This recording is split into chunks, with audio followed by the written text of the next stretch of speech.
My G, Travis, what's poppin'? What's good? What are we doing today? Fade, taper fade. Okay. You want to be like higher, medium, low? You can do medium. Okay, you want to be skinned out at the bottom? Third. Okay, cool. And then line you across the front, then what do you want to do with the beard? Trim it up. Trim it up?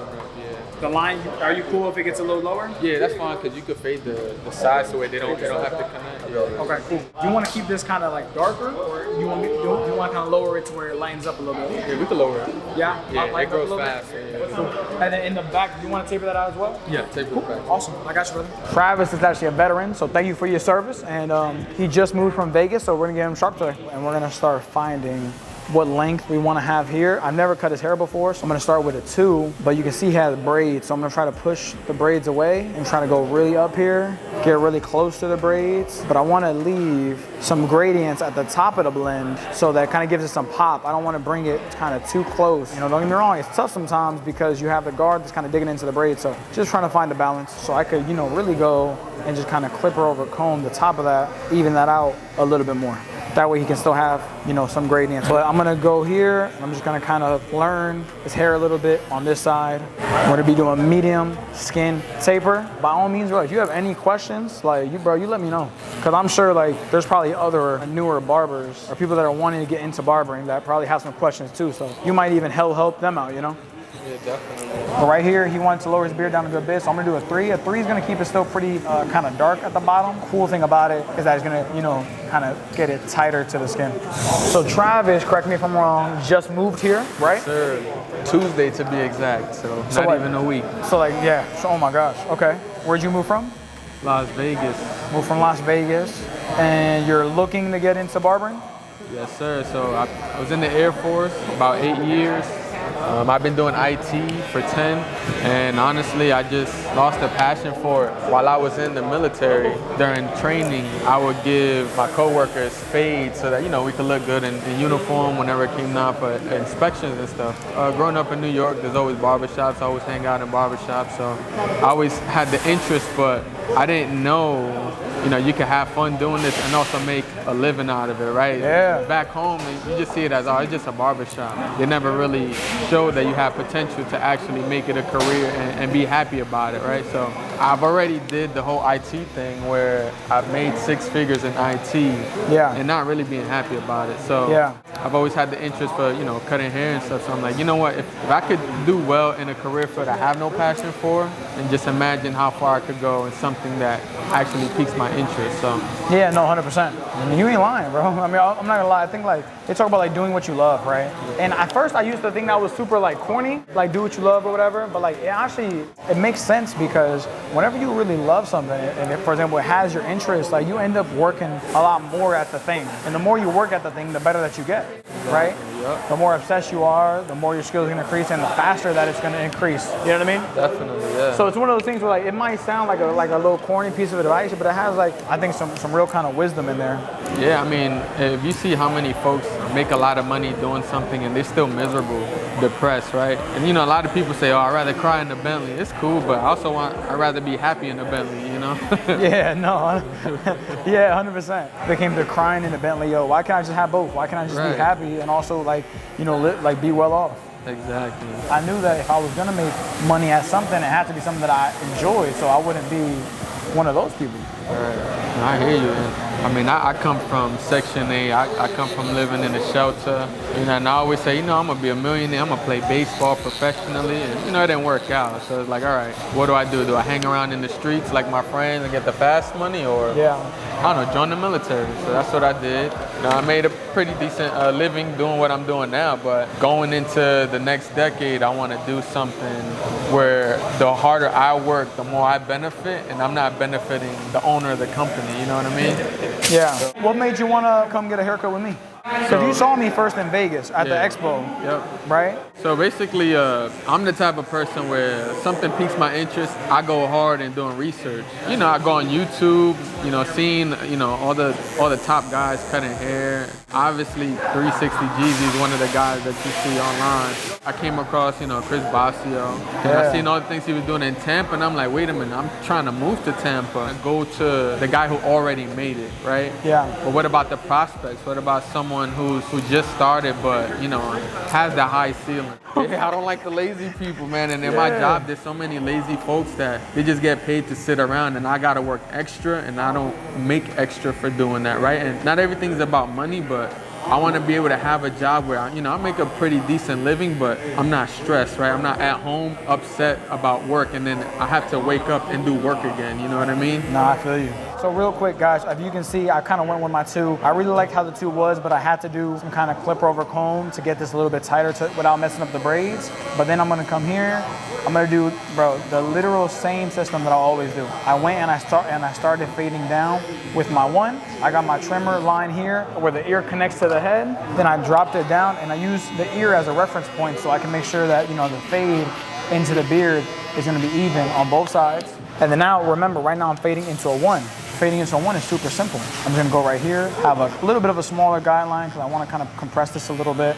Then I'm gonna start to drop my lever and start to fade this out. Just continuing to drop the lever and fade this out. Not trying to push this fade up too much, but now I'm lever all the way closed. I'm just trying to, you know, use my corners, pick out some dark spots, and you can see that right now, there's no hard line, there's only soft lines. And the soft lines are a lot easier to get out than the hard ones. So I'll go here with my half guard, with the corners, and I'll just start to knock this out.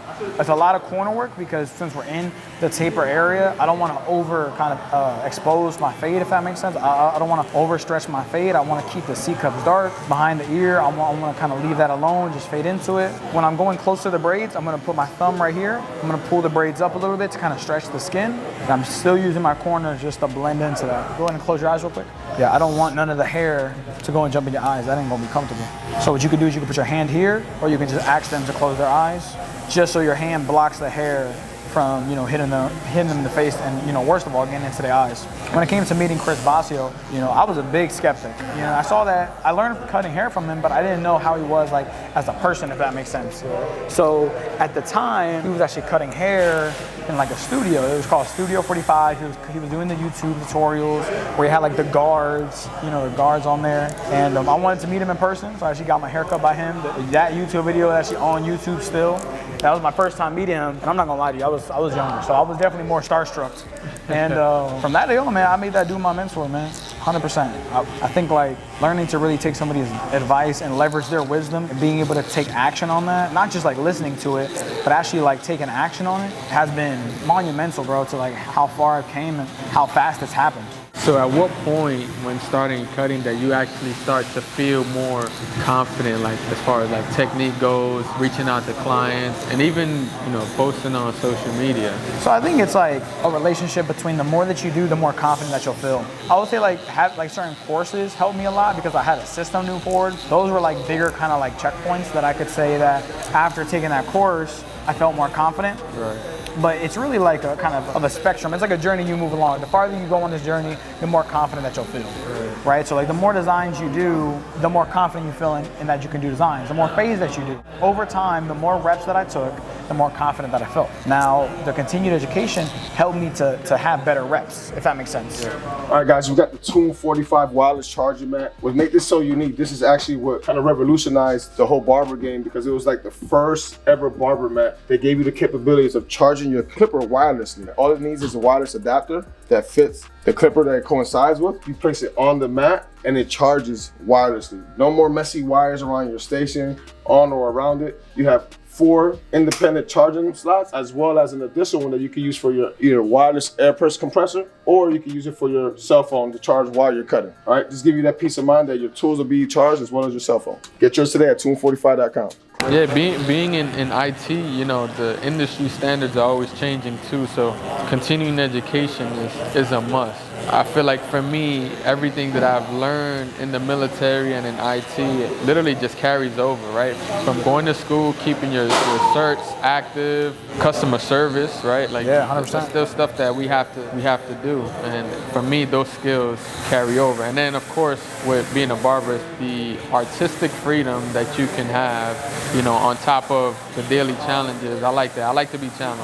Oh yeah, and You know, that's something cool that I love with cutting hair too, bro, is that like, yo, there's always more that you can do. You can always get better in some area. Yep, and being in the military, you show up late. It's a lot of backlash that goes behind that. Yeah, 100%. But I think that helps to teach you the value of timeliness, right?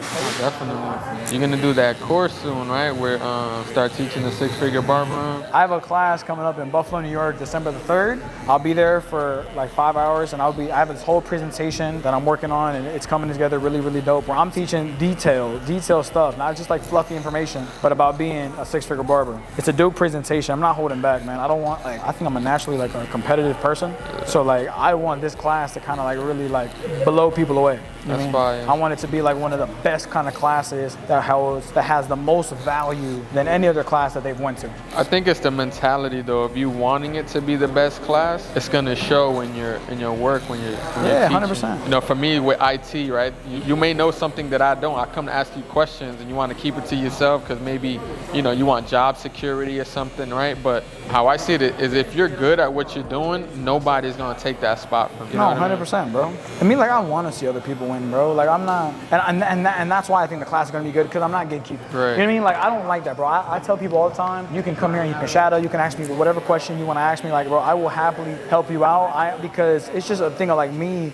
almost like giving back. Like I know how much I appreciate the people that didn't gatekeep from me, and how much my life's been able to change off of the information that I've gotten and what I've done with that. I don't believe in that. People say like the game's supposed to be sold, not sold, and all that stuff. And bro, like I really love seeing people win. I feel like it's something so fulfilling about being able to help somebody out. I mean, don't get me wrong, like there's gonna be balance to everything, because at the same time, if nobody pays for anything, then like nobody's gonna value it. For sure. Sometimes you need somebody to value the information, because if you go ahead and you pay money for a course, you are literally more invested into the course because you have money that's invested into the course. Definitely. So what happens is you pay more attention. You don't slack off. You actually take action on the information because you want a return for the money that you put into the course. That's a fact. So there's always a balance. Like for example, me, when I got into the mentorship, it was majority of my bank account at the time. It was majority. It was like 80% of I think of what I had in the bank account. Yeah. But I also didn't have that much money in the bank account. But it was one of those things where, because I had that investment into the mentorship, it made me take the mentorship a lot more seriously than if it was something I got for free. Yeah, because now you had something to lose. Yeah, I have something to lose. I don't want to waste my time, and I definitely don't want to waste my money. Definitely. Think about how much time we spend trying to make some money. Right. But also how I see it, paying for a course, paying for a certification or a license or whatever, the ones that bring the most value are going to be the most expensive. That's just the nature of things. You don't see guys trying to be fly shopping at Payless, right? They want to make sure they got the coolest gear, right? The Yeezys or the Jordans, and they're going to pay a premium price for those. So it's only logical you're going to pay premium price for, good skill, learning how to cut properly. So. Yeah, 100%. But the more you learn, the more you earn, baby. The more you earn. The more you learn, the more you earn. So right here, I'm going to add a little bit of spritz to his hairline. The spritz just helps to lock it in. But that's just going to help to just lay everything down. So we're going to be using the new Low Pro FX1s. Invest in your tools, guys. And in your education. Don't just be the barber that got all the coolest clippers and you can't buy no course. Don't be that guy. Get your education right. Because if you get your education right, you'll get your money up. You can buy all the clippers you want. Yes, sir. Comment below if these trimmers are what they call hitters. If they're hitters or not, we'll see. Let's see if Jordan can set some clippers, or let's see if they're going to tear me up in the comment section.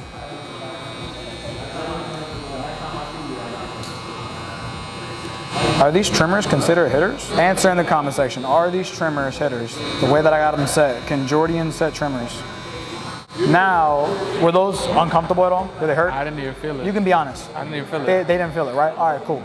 Comfortable trimmers. Some of y'all barbers be having y'all trimmers set way too close and y'all be hurting y'all clients. Don't do that. You want the trimmers to be like sharp, don't get me wrong, but you want it to be like a soft touch. You don't want it to like irritate your clients. So you have to kind of set them to however much pressure that you use. That's a big thing with my services. I try not to have anything be painful or uncomfortable or too sharp. I want the client to be able to relax. But if they're nervous every time you pick up a tool, if it's gonna hurt them or not, it's gonna be real hard for them to just relax and really enjoy the haircut.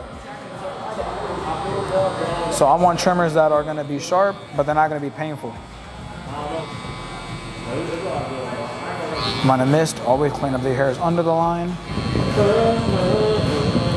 Now his beard was was naturally kind of less dense up here. That's why I went and did more of a fade, so it just kind of goes with it. If I would have tried to kept the fade all up here, you would have had light, density, not very good looking, and then dark. Versus if I can just make this whole area light, it fades in a lot better. And that's what I kind of talk about sometimes with my clients about, like, you know, how I don't want to be like a cookie cutter barber. You want to go ahead and you want to try to tailor the haircut to your client. If they have light spots or certain dark spots, or their head is shaped a certain way, or you know that their job for them demands a certain type of haircut or whatever, you want to try to go ahead and tailor the haircut to your client. So now I did my C-cups on both sides. Now I'm gonna set in the middle of the hairline right here, but I'm gonna take into account that this side's a little bit less dense than this side over here. So I'm gonna do this side first. And I'm trying to keep in mind where I want to have this line. Now I'm gonna focus on just using the right side of my trimmer, and I just wanna walk it over to this side.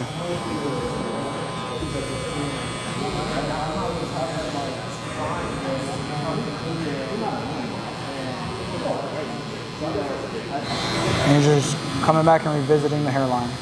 So just relax. I usually go follow the lip line, keep it natural. In the corner, you gotta clean up the corners. Now instead of going like this, I'll go like this, just so I don't kind of like agitate his nose, and sometimes their eyes will start to water and it'll just be uncomfortable. So just because the middle of their face is like really sensitive. So I'll hit this with a shaver just to kind of shave that down a little bit more, make it a little bit more comfortable. So whenever we do the blade, it's a lot easier. That was a little bit of 245 shave gel, the best shaving gel in the world. I don't get paid to say that. I like it because it's not too greasy. I feel like sometimes shave gels are like, they don't absorb into the skin, they just kind of like lay on top of the skin, so you can never clean them off. Stretch your top lip now. Use the back of the comb. And I'll usually start at the mustache because the mustache is super coarse, so I want to use the blade when it's kind of its sharpest and its newest on the coarsest part of the face. That way it's not super uncomfortable for my client. It's gonna be a lot easier. He wanted it here, so we're just gonna go and do that.